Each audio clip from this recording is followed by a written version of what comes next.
Para as 8, vamos abordar aqui mais uma vez a violência contra as mulheres. De acordo com dados da Secretaria de Defesa Social aqui de Pernambuco, mais de 34 mil mulheres sofreram violência doméstica até outubro deste ano. Vitor, e de acordo com a Lei Maria da Penha, a violência doméstica enquadra morte, lesão, sofrimento físico, sexual ou psicológico e dano moral ou patrimonial. Juliana Santos está chegando ao vivo para conversar com a gente e traz outros detalhes sobre este tema, né, Juliana? Bom dia. Bom dia, Renata, para você, para Vitor, para o nosso ouvinte e espectador aqui do Manhã Cidade. Dia 25 de novembro, a última terça-feira, nós falamos aqui sobre o Dia Internacional para a Eliminação da Violência contra as Mulheres. Mas na mesma noite do dia 25, inclusive, a equipe Maria da Penha, do 4º Batalhão da Polícia Militar, prendeu um homem aí de 38 anos que estava espancando e ameaçando a mulher, utilizando uma arma de brinquedo. A gente não noticia só esse caso, mas costuma noticiar muitos casos aqui dentro da nossa programação de violência contra a mulher, casos absurdos, como, por exemplo, da Alane Rayane Santos, aí, de 24 anos, que foi encontrada morta em casa recentemente, no dia 17 de novembro, com sinais de tortura, amarrada, uma situação muito complicada. E a gente se questiona, mesmo com os avanços na legislação, como a Lei Maria da Penha, as medidas protetivas mais rápidas, por que o número de violência contra as mulheres continuam crescendo no Estado? A gente conversou com a Renata Santos, advogada especialista em direito das mulheres, em direito das famílias, para mulheres, e ela explicou um pouquinho para a gente esse assunto. Então, mesmo com esses avanços na legislação, como a Lei Maria da Penha, com a ampliação dessas medidas protetivas, os dados realmente nos mostram que a violência continua aumentando em Pernambuco, Aqui no estado se registrou aí mais de 34 mil casos de violência doméstica somente nesse ano de 2025. E Caruaru, foi considerada a segunda cidade com mais casos de violência doméstica aqui no interior, segundo dados da própria SDS, referentes ao ano passado. E isso acaba nos revelando que o problema não é a falta de lei, é a falta de execução dessa lei. A rede de proteção ainda funciona de uma forma muito fragmentada.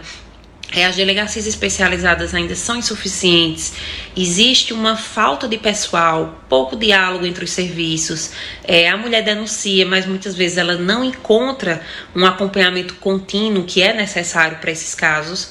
Então, o que ainda falha é essa articulação e essa capacidade do Estado de transformar essa proteção que é prevista em lei numa proteção real. Então, sem investimento, sem uma política pública consistente, a violência ela continua crescendo, apesar da existência das leis. E a gente lida com outra questão, que é o medo ou a vergonha de denunciar.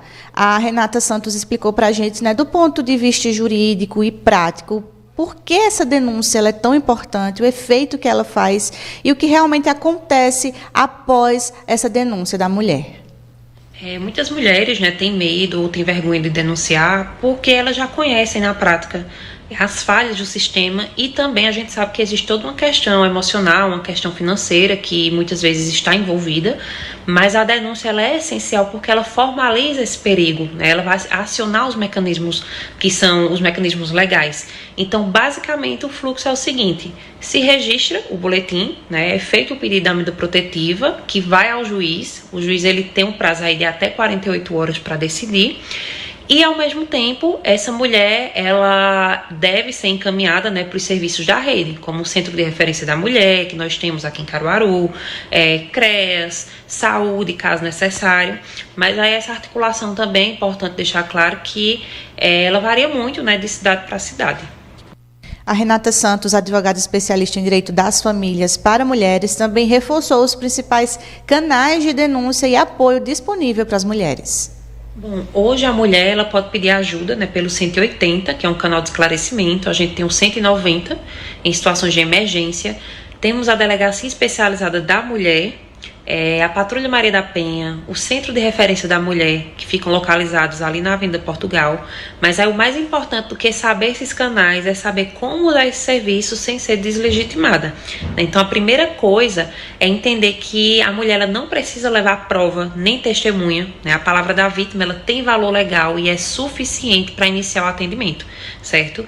Então, a mulher também ela precisa saber que ela tem direito à escuta qualificada, né? Mediante sigilo, com prioridade. E se for mal atendida, ela pode pedir para falar com o responsável, registrar a recusa e exigir o encaminhamento correto. Porque a orientação, por exemplo, de volta para casa não é uma orientação aceitável. E ao denunciar, a mulher ela pode solicitar a medida protetiva, né, pedir uma avaliação de risco e ela deve receber o encaminhamento imediato para um apoio psicológico, para um apoio social ou jurídico que ela precisar.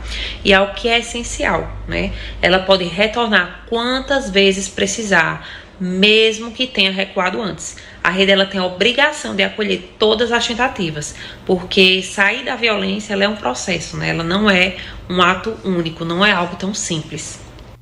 A Renata Santos também deixou uma mensagem para as mulheres que estão nos acompanhando e possivelmente passam por essas situações, têm medo da denúncia, ficam com vergonha, não sabem o que fazer. Ela deixou uma mensagem para essas mulheres. E a mensagem que eu deixo aqui ela é muito direta. Você, mulher, não está exagerando. Você não está interpretando errado. Você não precisa justificar a sua dor. A violência, ela não começa somente no tapa. Ela começa no controle, na humilhação, no isolamento, nesse medo de como ele vai reagir. E nada disso é considerado normal. Então, buscar ajuda não significa que você precisa tomar uma decisão de imediato, né? Significa apenas sair do silêncio. Registrar o que está acontecendo, né? Abrir caminhos de proteção. E é importante dizer ainda que você não precisa ser forte o tempo todo.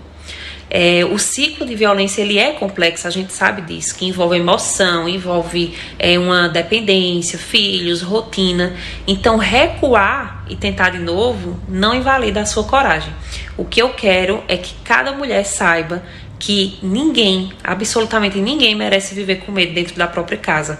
Há serviços, há profissionais e há caminhos possíveis, mesmo que o Estado ele ainda falhe.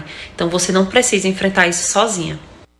A gente acompanhou agora a Renata Santos, advogada especialista em direito das famílias para mulheres, falando sobre a importância da denúncia. A gente sabe, né, Vitor e Renata, que denunciar é um ato de coragem, muitas vezes de vida para essas mulheres. A denúncia não só ajuda, né, a frear esse ciclo de violência para a vítima, mas também evita que muitas outras mulheres também sofram abusos do mesmo agressor. E a gente reforça alguns canais de denúncia e apoio que toda mulher deve conhecer, que é o Disque 180, a Central Nacional de Atendimento à Mulher. Ela é gratuita, confidencial, funciona aí 24 horas por dia. Também tem o apoio do 190, né, da Polícia Militar. As mulheres podem recorrer em casos de violência imediata ou em casos de risco. Também podem procurar uma delegacia especializada no atendimento à mulher, que aqui em Caruaru tem disponível também. E a gente reforça que denunciar é o primeiro passo para romper aí esse ciclo de violência, gerar a responsabilização, né, desse agressor e também abrir portas aí para o apoio e a proteção. Eu volto com vocês. Obrigado, Juliana.